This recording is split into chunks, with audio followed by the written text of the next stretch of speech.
So the big question is this: how do those of us in the real estate industry who have crazy amounts of ambition, how do we think bigger than the building of our own empires?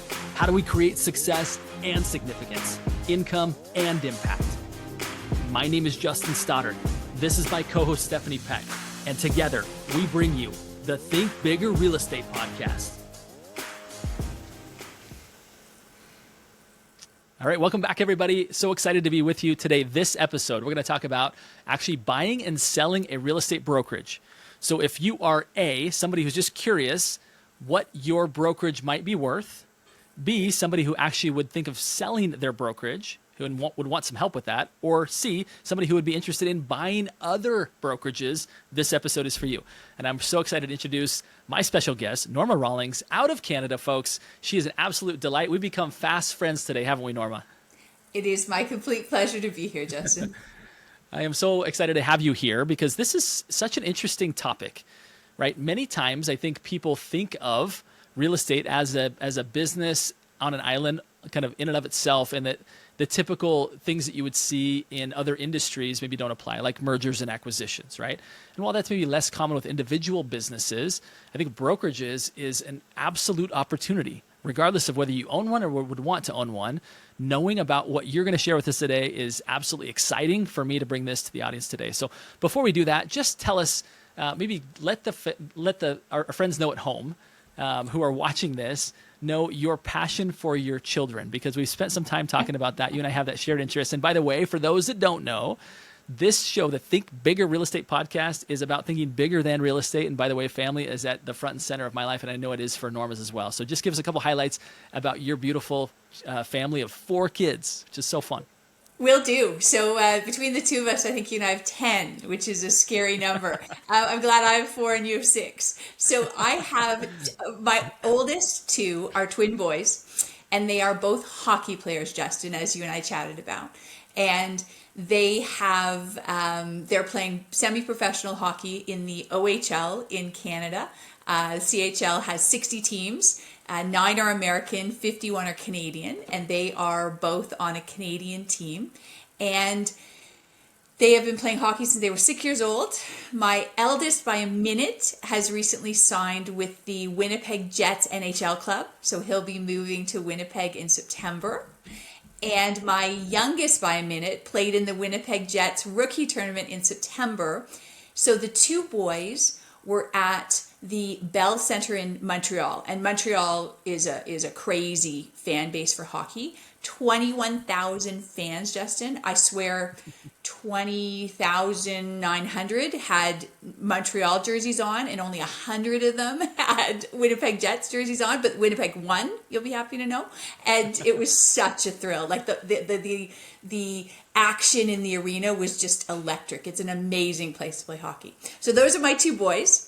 And my 2 girls, I have a 16-year-old who's in grade 12 and a 12-year-old in grade 7. So my 16-year-old is a volleyball player and a brilliant student, and she's just been accepted into pre-vet in the East Coast. And my little one just won a Remembrance Day art competition. So they're healthy, happy. I feel privileged every single day, which I think you do too. It's such a privilege to be their mom.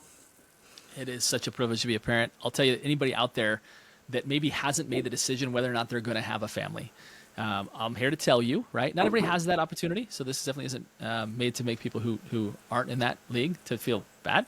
But for those who are deciding whether that's going to be a priority of theirs, there is no greater joy than having a family. I'll just put it that way, right? That's my perspective, of course, my humble opinion. But do not let business eclipse, do not let your professional life eclipse your personal life, because at the end of the day, your professional life will come and go, and family will not. So just encourage that as we're kicking off things today. So let's dive into this amazing topic, Norma. Again, let's start with kind of the item number 1 that you guys do, which is valuing brokerages. Kind of talk to us about that. Sure. So when you first start a business as a broker, you often don't consider that you're building a business of value because, as you said earlier, Justin, it's a personal business, right? And typically you're a great salesperson, you may have a team, and you decide, you know what, I want to go out on my own, run my own show, I'm going to start a brokerage. what's interesting is from those humble beginnings, a lot of brokers create 25 plus agent businesses that have value to a third party. And so as you're growing, if you know that, you can do things and make decisions that allow you to increase the value of that business that you're creating.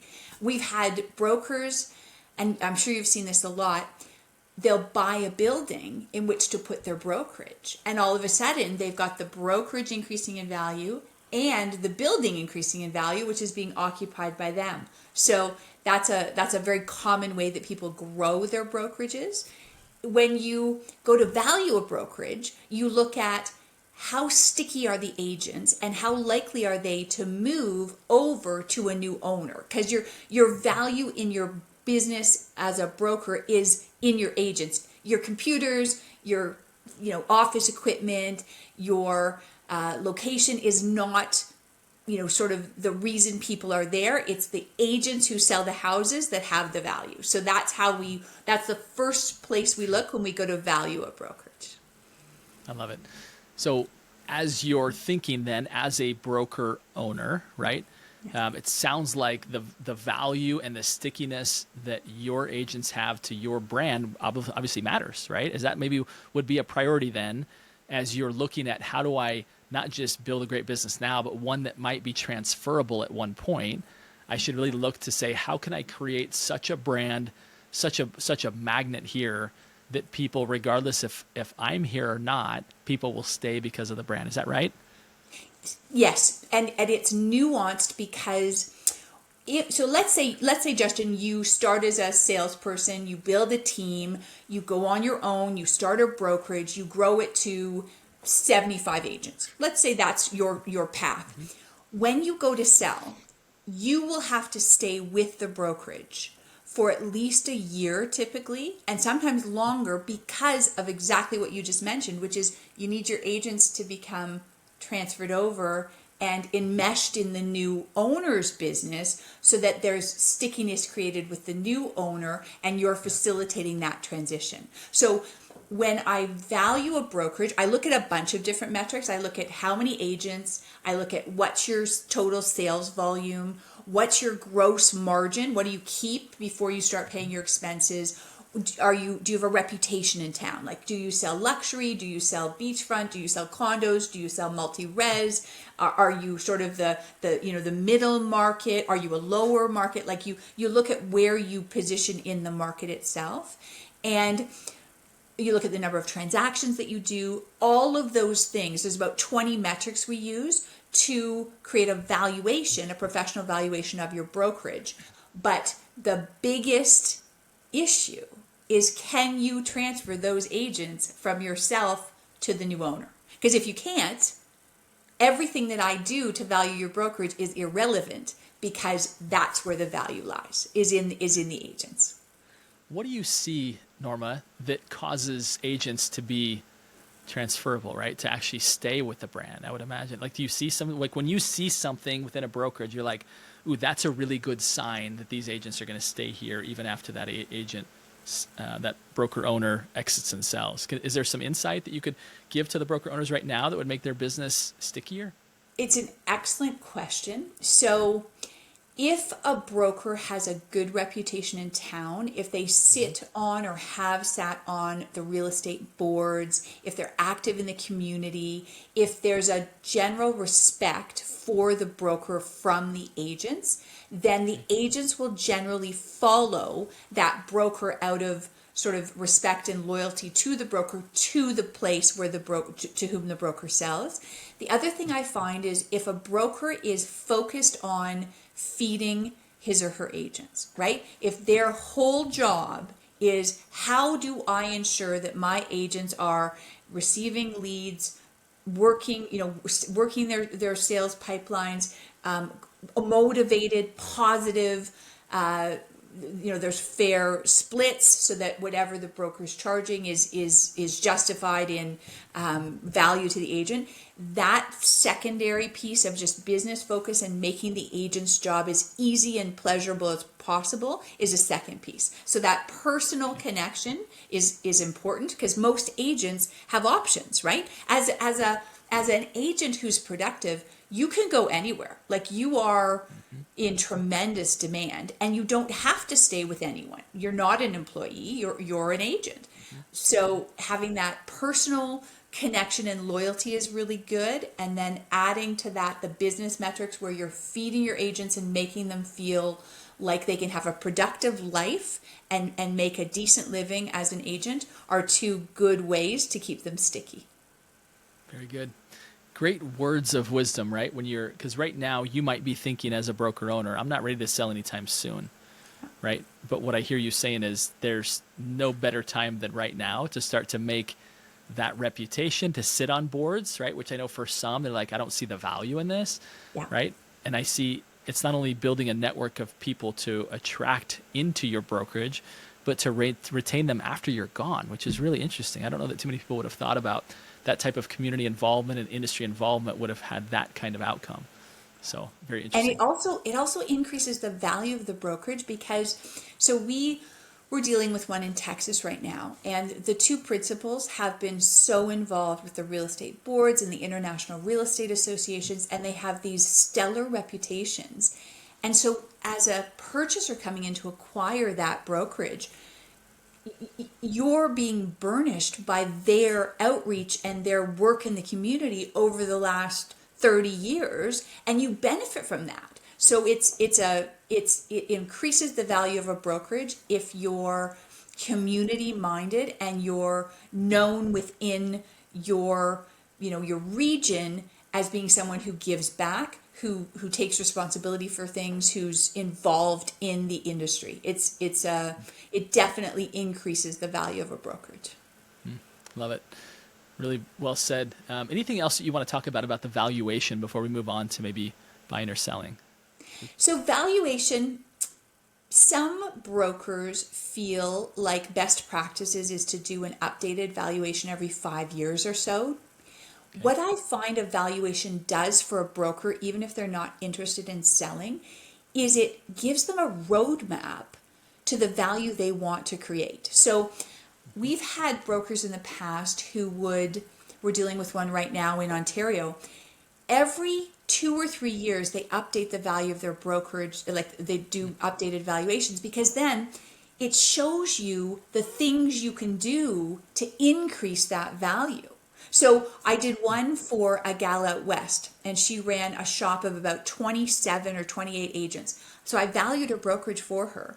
And she looked at the valuation and she said, Norma, I'm not ready to sell yet because it's not the amount I want. And she said, what you've done with the valuation is you've given me all the metrics I need to work on over the next 2 or 3 years to put myself in a position where I secure what I want from the sale of the brokerage to be able to sell. So it's an educational tool, I would say, as well, in addition to being used for, succession planning. Lots of people arrange for valuations when dad's passing it down to daughter, both in the business, and he wants to make sure he's fair to his other children. Valuations are used for that. Mm-hmm. Tax planning, estate planning. Some people do estate freezes with valuation. So lots of different reasons for them. But I find the most interesting one to me is the informative piece, where now you know the metrics that you need to work on to increase the value. So for the West gal, she wanted to get up to 40 agents because each agent is worth $5,000 to $15,000 if it's not a luxury brokerage, and she had a certain metric in mind that she wanted to reach. So she was like, okay, I need 40 agents. I need to clean up the expenses so that there's not so much of my discretionary in there, because of course lots of brokers run cars and cell phones and trips and all that through. When you're preparing for sale, Justin, you want to clean that up as much as possible, because then it's obvious what the core business expenses are, and also obvious the cash that's being generated. So she took that valuation and she made a list of about 4 things that she was going to work on over the next 2 or 3 years before she goes back to sell. It's almost, I mean, for all of us who are in real estate, right? It's an appraisal. It's an early appraisal. It's a CMA, right? To say, okay, and here's what you need to do to increase the value of your property, right? The same concept. Like, why would you not treat this just as you would recommend somebody treating who wanted to get maximum value out of a property and we're not in a hurry to sell? Well, let's talk through that. Let's talk Yes. through what might make it more valuable and what you can be doing in the next months and years to make that possible. It's great. I Yes, think. and you raise an excellent point. When you go to sell a house, you think about updating a bathroom, updating a kitchen. With a real estate brokerage, one thing that I find really interesting is before COVID, a lot of brokers had huge real estate, right? Like large square footage of real estate. Post COVID, in some cases, that real estate is not needed as much. And so when you're preparing to sell a brokerage or when you're looking at metrics of a brokerage, if your occupancy cost is more than 10 or 15% of gross margin, it's out of whack. So I met with a Florida broker over the weekend, and I was chatting with him, and his occupancy cost, Justin, was more than half of his gross margin. And I said, before you can sell, you need to right size that. Like, you need to figure that out, because your real estate may have worked pre-COVID, but it doesn't work in today's metrics and today's market. You're not going to receive what you want for your brokerage if you can't right size the footprint and the cost for the physical premises. So yeah, great example of the house, the kitchen, bathroom versus the brokerage. Yes.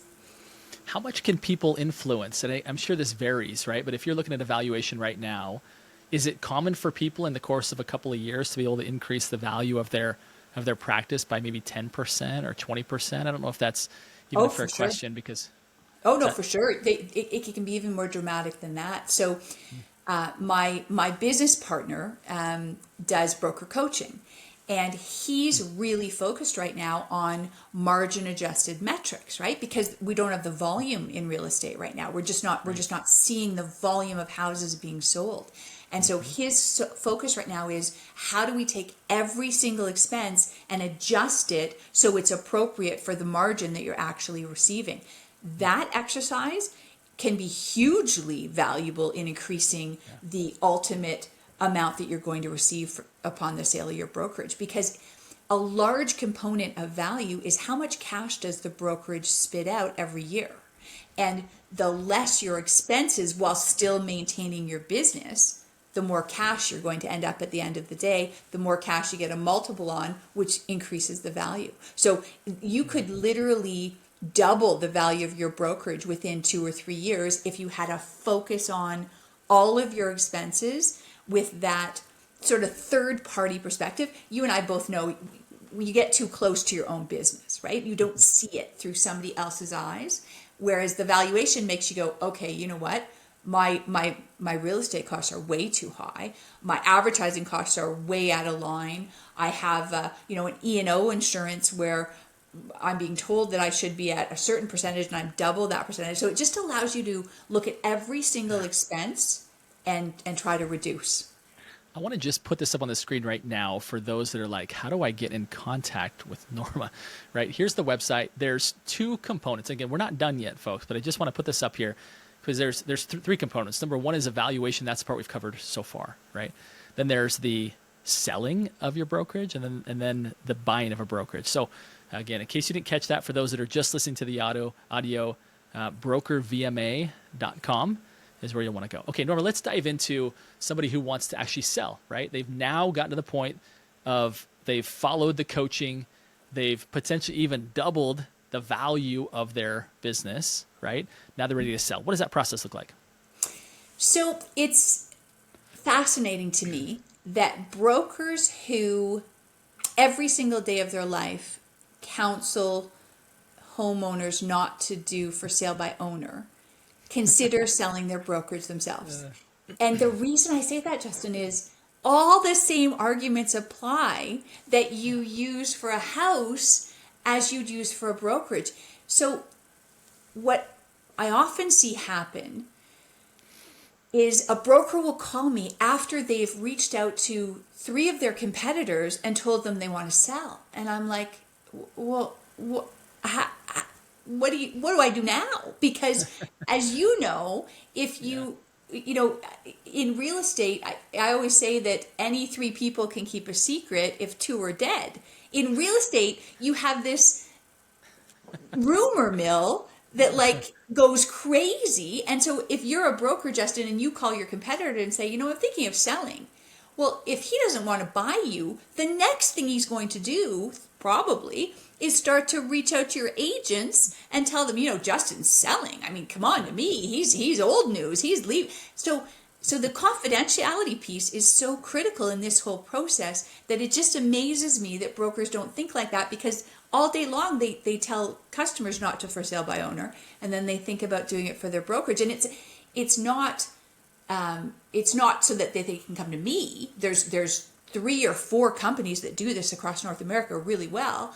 I like to think we're one of them, but it's more like, what are you doing? You've spent your life building this business. You've put your blood, sweat, and tears into the thing. You usually are really close to your agents. You're proud of what you've built, and then one phone call, you potentially ruin it. So the sales process that we run is confidential. And so what we would do is we would say, okay, Justin, we're going to value your business. That's the first thing we're going to do, so that you and I both know what it's worth. Once we do that, we then say, okay, what are your sale objectives, Justin? What do you want out of this? Do you want to spend more time with your 6 kids? Do you want to coach swimming? What are your personal objectives for selling the brokerage? Because a lot of brokers, once they sell, that was their whole life. If you don't have a plan for what you're going to do next, it can be very, very difficult, that transition, right? So you have to know, what are your sale objectives? What do you want out of the sale of your brokerage? Do you want $500,000? Do you want to stay on and just be selling? A lot of brokers say to me, Norma, I don't want the burden of running this brokerage anymore. I just want to sell, right? That's a great objective. And others say, I've just had a grandbaby. I want to spend way more time with my grandbaby. Others say, I've got 3 kids in college. I want to go watch all their sports and all their activities, and they're all in different states. I want to have that freedom. So second step is we set the objectives of why you want to sell. The third thing we do is we put out all of the prospective purchasers. So you and I will say, okay, Justin, who are your big competitors? We'll list them all. I'll say, okay, I know these 6 companies are looking to buy. We'll put them on the list. So you create this list that's about 12 prospects long. Then you and I would vet the list. We'd say, okay, which of these people can you not stand, Justin? Which of these people have no ethics? Which of these people will your agents completely object to going to? They go off the list. And you vet the list, and you come up with, let's say you come up with 5 or 6 legitimate prospects that would be a good cultural fit for you and your brokerage. Then what I do is, rather than you picking up the phone, I pick up the phone, because they don't know who I represent, and I start to qualify the first 2 of those prospects. And I'll say, okay, we have a brokerage. It's in the state of Oregon. It has between 50 and 80 agents. It has sales volume of about 350 million. The owner's looking to retire, wants to stay on as a salesperson. We're going to need $350,000 down, and then another $350,000 over the next 2 years as a payout. That's the basic metrics. Are you interested? And if they then say, yep, I love that idea, I'd love to take a look at it, then we do an NDA, send over the valuation, and roll from there. So then you go to letter of intent, deal terms, due diligence, closing. But the beautiful thing for you is nobody knows it's you until you have them pre-qualified and you've had them sign the NDA. So that is the process. Love it. I think that there's a lot of wisdom in what you shared around not starting to let, to devalue your business by starting to get the word out, or even talk to anybody about it. Like, let's do this right up front by getting a proper, appraisal or valuation, and then start the process where you can actually get the highest dollar for all your years of effort and work. Norma, we're going to take just a second here and hear a word from our sponsor, and we'll come right back. We're going to talk, when we come back, we're going to talk all about why one should be thinking about buying a brokerage and how that's actually very possible. Have you ever stopped to count how many referrals you give out each and every month to other professionals? Have you ever stopped to count how many referrals come back from professionals each and every month? My guess is that you don't receive as many as you send out. If that's your situation, I want you to know that it doesn't have to be that way. In fact, at ProInsight, we've created a way for your preferred vendor list to be transformed into a steady stream of client referrals. If this sounds interesting to you, just send me an email at justin@proinsight.com and I'll send over all the details. All right, Norma, let's hear who might be a good candidate for purchasing a brokerage and what that process looks like. So we have two clients that stand out to me as being Uber acquirers. We have one fellow who just crested 60 different locations, Justin, across the country, across America. So we work, I'm in Canada. My business partner lives in Florida. So we cover all 50 states and all 10 provinces and 3 territories. And he has 60 locations across America. Because he's just grown. He's just what we call it a recruit through acquisition. He's grown his agent count by buying different locations. So he's one of them. And my other Uber acquirer just crested 30 last week. We completed a transaction in Jacksonville. He is more like regional. So he's more sort of North Carolina, South Carolina, Tennessee, Florida, that kind of area. But again, he has 30 locations. It's incredible. To do that, you have to be a really good operator and you have to be prepared to travel. So those two are exceptional in that way. When you think about building a brokerage and you try to recruit agents, that's when your hair starts to turn gray, because you will work so hard to bring in 4 or 5 new agents in a year, like so hard. And then a team of 7 will leave. And that's every broker's problem. You deal with that on an ongoing basis with your podcast, right? It's a continual frustration of brokers that recruiting and retention is hard. And it takes so much effort, and agents hate change. So unless they're really unhappy, or unless someone comes at them with an offer they can't refuse, they're going to stay where they are, right? That's the tendency. Yeah. So when you realize that's the tendency, you say, okay, if I'm sitting at 45 agents and I want to get to 100, it's going to take me 10 years, if I'm lucky, to get there through traditional recruiting. That's when you start to look at, okay, if I start to purchase my competitor down the road who has 15, my other competitor down the road has 20, the other guy over there has 25, all of a sudden, you've got 100 agents, right? And you've done it by striking deals with your competitors in a way that allows you to grow. And right now, the Compass Anywhere merger has just made it top of mind for everybody. Scale is necessary in this business now. It used to be that you could run a 25 agent shop and make a bit of money. It's hard right now to do that. It's really, really hard to make money unless you have 100 plus agents.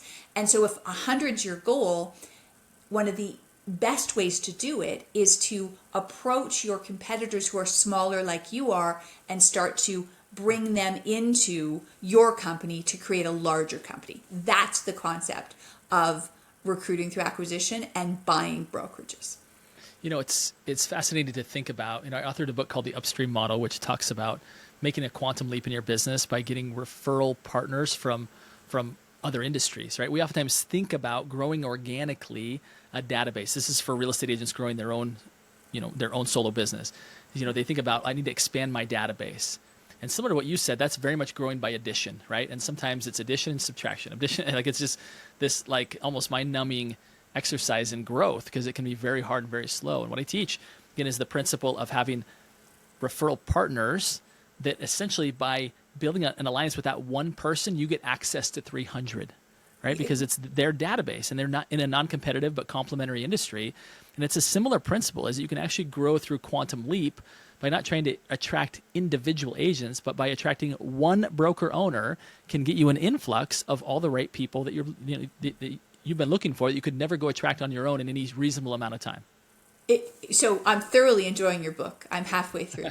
And I agree with you. The principles that you outline translate over into this space. And it's exactly that. It's what you talk about is sort of taking a totally different perspective or an approach, like sort of stepping back and saying, okay, rather than go one by one and then lose three, who can bring me the most business? And it's a mutually beneficial situation. And that's exactly the same thing with recruiting through acquisition, is you go to your competitor and you say, you don't sort of call them up and go, do you want to sell? Because they'll tell you probably where to go. But you create those relationships and start those conversations and say, listen, I'm finding with 45 agents, it's tough right now to make a living and make any money. Have you ever thought about maybe we merge, maybe we partner, maybe we work together in that way, similar to what you're talking about? And maybe we can create a brokerage with 65 or 70. And then those conversations become, well, really with my 15 or 20, I'm making no money. I'd love to just go back to selling. And then it evolves into, okay, well, let me buy you. Let's create a structure that's mutually beneficial, because unlike one-off purchases where you're never going to see the person again, like you go to Walmart, you buy something, if the clerk is rude to you or you're rude to the clerk, it's not pleasant, but it's not going to have long-term implications for your business. With any sort of referral relationship like what you're talking about, or buying a competitor, you're going to be in business with them for at least the next 1, 2, 3 years.